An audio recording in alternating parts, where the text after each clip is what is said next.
درس قرآن و سنت سنا تھا. آج جو ہے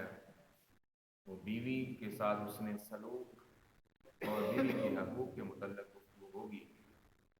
اللہ رب العزت کی بارگاہ میں التجا ہے، دعا ہے، وہ مجھے حق سچ بیان کرنے اور بیان کرنے کے بعد سنانے کے بعد مجھے اور آپ کو عمل کرنے. حضرات ذی وقار، آج معاشرے کے اندر یہ غلط افواہ اڑائی جاتی ہے کہ اسلام کے اندر عورت کے حقوق نہیں ہیں، اور آپ گاہے بگاہے عورت مارچ دیکھتے ہیں جس کے اندر عورت یہ کہتی دکھائی اور سنائی دیتی ہے کہ میرا جسم میری مرضی، اور عورت یہ سمجھتی ہے کہ شاید اسلام نے عورت کو گھر میں قید کر دیا ہے، اسلام نے عورت کو کوئی حقوق نہیں ادا کیے، اسلام نے عورت کے ساتھ ظلم کیا ہے. تو ایسی بات نہیں ہے. عورت کو حقوق دیے ہی اسلام نے. اسلام سے قبل عورت کو منحوس سمجھا جاتا تھا. جس گھر کے اندر بیٹی پیدا ہوتی تھی اس گھر کے اندر صفے ماتم بچ جایا کرتا تھا. لوگ بیٹیوں کو زندہ درگور کر دیا کرتے تھے، اور جب بیٹی ماں بنتی تھی اور جب ماں بڑھاپے کو پہنچتی تھی تو لوگ ماؤں کو منڈیوں میں فروخت کر دیا کرتے تھے. یہ اسلام ہی ہے جس نے عورت کو یہ مقام عطا فرمایا ہے کہ عورت اگر بیوی ہے تو وہ شوہر کی خدمت کرے تو اللہ رب العزت اس کے ساتھ جنت کے وعدے فرما رہا ہے. یہ اسلام ہی ہے جس نے عورت کو یہ مقام عطا فرمایا ہے کہ عورت اگر ماں ہے تو عورت کے قدموں تلے رب نے جنت رکھنی ہے. یہ اسلام ہی ہے کہ عورت کے تمام اخراجات کی ذمہ داری اس کے شوہر پر عائد کر دی گئی ہے کہ اس کے نان نفقے کی ذمہ داری عورت پر نہیں ہے بلکہ اس کے خامد پر ہے، اس کے شوہر پر ہے. اسلام نے عورت کو عزت دی ہے، اسلام نے عورت کو مقام عطا فرمایا ہے، اسلام نے عورت کو مرتبہ عطا فرمایا ہے، اور پھر عورت کے ساتھ حسن سلوک اختیار کرنے کا درس خود حضور اکرم صلی اللہ علیہ وسلم نے عطا فرمایا. حضور نے فرمایا قیامت کے روز سب سے پہلا سوال یہ نہیں ہونا کہ تو قاری کتنا بڑا تھا، تو عالم کتنا بڑا تھا، تو خطیب کتنا بڑا تھا، تو نمازیں کتنی پڑھتا تھا، تو نے حج کتنے کیے ہیں، تو نے زکاتیں کتنی دی ہیں، تو نے فطرانے کتنے ادا کیے ہیں، تو نے صدقات کتنے ادا کیے ہیں، تو نے تہجدیں کتنی پڑھی ہیں. بلکہ سب سے پہلا سوال جو کیا جانا ہے وہ یہ کیا جانا ہے تمہارا بیوی کے ساتھ سلوک کیسا ہے. یہ حضور اکرم صلی اللہ علیہ وسلم کی حدیث مقدسہ ہے. اب عورت کو مقام کون دے رہا ہے؟ اسلام دے رہا ہے. عورت کے ساتھ حسن سلوک کا حضور نے ارشاد فرمایا تم میں سے سب سے بہتر وہ ہے جو اپنے گھر والوں کے لیے بہتر ہے، اور میں تم میں سے سب سے زیادہ بہتر ہوں کیونکہ میں اپنے گھر والوں کے لیے سب سے زیادہ بہتر ہوں. حضور اپنی ازواج کے ساتھ محبت فرمایا کرتے، ان کے ساتھ پیار والا رویہ اختیار کرتے، یہاں تک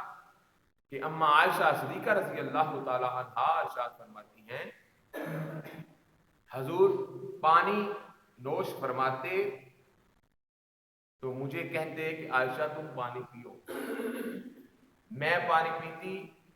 حضور پوچھتے عائشہ تم نے پیالے کو کس جگہ پر لب لگا کر پانی پیا؟ جس جگہ پر میں عائشہ نے لب لگا کر پانی پیا ہوتا اسی جگہ پر حضور اپنے پیارے ہونٹ رکھ کر پانی پیا. یہ کیا ہے؟ یہ عورت کے ساتھ محبت کا درس ہے. حضور اکرم صلی اللہ علیہ وسلم صبح تہجد کے لیے اٹھا کرتے تو بڑے ہی احتیاط کے ساتھ آستگی کے ساتھ آپ اٹھ کر بستر سے جدا ہوتے. ایک روز ہم عائشہ صدیقہ رضی اللہ تعالی عنہا نے دیکھا کہ حضور دبے پاؤں بڑی احتیاط سے بڑے سکون سے بستر سے اٹھ رہے ہیں. تو اما عائشہ صدیقہ رضی اللہ تعالیٰ عنہا فرماتی ہیں میں نے پوچھا یا رسول اللہ صلی اللہ علیہ وسلم فدا کا بھی باؤمی، میرے والدین آپ پر قربان ہو جائیں، آپ اتنے محتاط انداز سے اٹھ رہے ہیں۔ تو حضور اکرم صلی اللہ علیہ وسلم نے ارشاد فرمایا عائشہ میں رب کی عبادت کے لیے اٹھ رہا ہوں، رب کو منانے کے لیے اٹھ رہا ہوں، مگر میں یہ نہیں چاہتا کہ میرے اٹھنے کی وجہ سے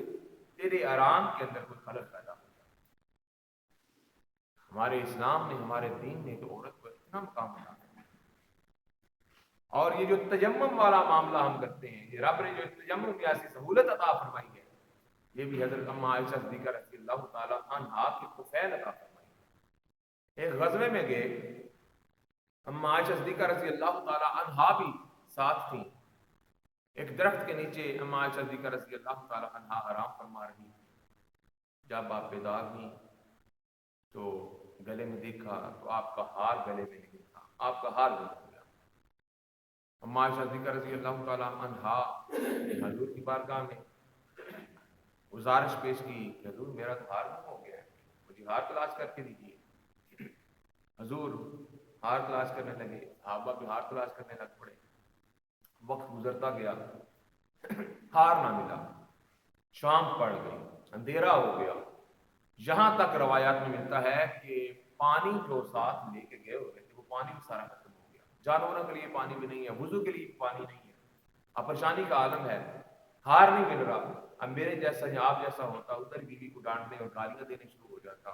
کہ یہاں غزوے میں آئے ہیں، جنگ میں آئے ہیں، ہار گم کر بیٹھی ہے، اب سارا وقت ضائع ہو گیا ہے، ٹائم لگ گیا ہے، پانی ختم ہو گیا ہے، اب کیا کریں گے، کیسے جائیں گے، کیا کریں کیا نہ کریں۔ حضور کی زبان سے ایک بھی سخت لفظ نہیں نکلا۔ حضور نے صحابہ کو حکم دیا ہوا ہے، صحابہ ہار تلاش کر رہے ہیں، ہار ہی نہیں مل رہا، وقت ہو گیا، سورج غروب ہو گیا، پڑاؤ ہو گیا۔ اب حضرت ابوبکر صدیق رضی اللہ تعالیٰ عنہ، کیونکہ حضرت اما عائشہ صدیق رضی اللہ تعالیٰ عنہا کے والد گرامی ہیں، دوسرے صحابہ نے حضرت ابوبکر صدیق رضی اللہ تعالیٰ عنہ کو لان تان یعنی باتیں غصے سے کرنا شروع کر دی کہ تیری بیٹی کی وجہ سے ہمارا وقت ضائع ہو رہا ہے، اس نے ہار گما دیا ہے اور پانی بھی ختم ہو گیا ہے، جانوروں کے لیے پانی بھی نہیں بچا، وضو کے لیے پانی بھی نہیں بچا، اور سورج بھی غروب ہو گیا ہے، تو اب ہم کیا کریں، کس طرح ہم کرتے ہیں۔ تو اب حضرت ابوبکر صدیق رضی اللہ تعالیٰ عنہ کو سخت غصہ آیا، آپ حضرت اما عائشہ صدیقہ رضی اللہ تعالیٰ عنہ کو ڈانٹنے کے لیے اما عائشہ صدیقہ رضی اللہ تعالیٰ عنہ کے وہ تمبو کے اندر، خیمے کے اندر تشریف لائے۔ اب آئے ڈانٹنے کی نیت سے ہیں، جب خیمے میں اندر آتے ہیں تو کیا دیکھتے ہیں، حضور اکرم صلی اللہ علیہ وسلم اما عائشہ صدیقہ رضی اللہ تعالیٰ عنہا کی گود میں سر رکھ کر آرام فرما رہے ہیں۔ اب حضرت ابوبکر صدیق رضی اللہ تعالیٰ عنہ نے سوچا کہ اب میں اس کو ڈانٹ ڈپٹ کروں گا تو حضور اکرم صلی اللہ علیہ وسلم بیدار ہو جائیں گے، تو آپ نے خاموشی سے، اشاروں کنایوں سے، اپنے چہرے کے تاثرات سے اما عائشہ صدیقہ رضی اللہ تعالیٰ عنہا پر غصے کا اظہار کیا، اور آپ نے یہ والی انگلی اما عائشہ صدیقہ رضی اللہ تعالیٰ عنہا کی پسلی میں ایسے دبائی، غصے کا اظہار کیا۔ بول اس لیے دے رہے کہ حضور آرام کر رہے ہیں، حضور کے آرام کے اندر خلل پیدا ہو جائے گا۔ اب سخت ناراض ہیں حضرت ابوبکر صدیق رضی اللہ تعالیٰ عنہ بھی اما عائشہ صدیقہ رضی اللہ تعالیٰ عنہا پر، باہر صحابہ بھی چین گوئیاں کر رہے ہیں، مگر جب یہ معاملہ ہوا اللہ رب العزت نے جبریل الامین کو حضور کے قدموں میں بھیج دیا، اور جبریل الامین حضور کی بارگاہ میں حاضر ہو کر سلام پیش کرتے ہیں، کہتے ہیں یا رسول اللہ صلی اللہ علیہ وسلم، اللہ رب العزت نے